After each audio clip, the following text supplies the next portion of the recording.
guys. May mga baho kami. Tapos may tutong. Sinugasan ko. Isasangag ko.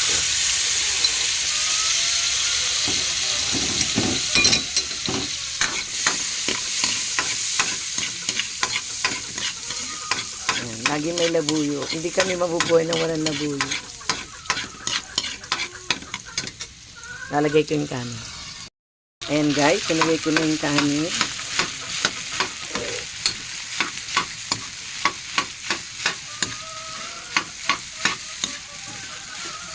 Teka guys, haluin ko na may mahirap na isang kamay lang. Ayan guys. Ayan. Hindi na sayang yung totong.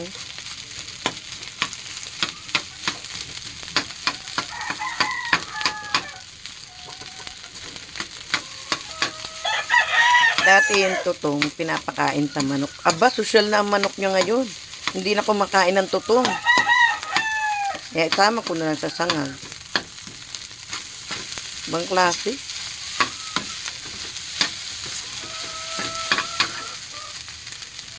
Ako ang sarap. Nangalahati na lang tuloy yung ano ko, na video. Kapag saing na rin ako.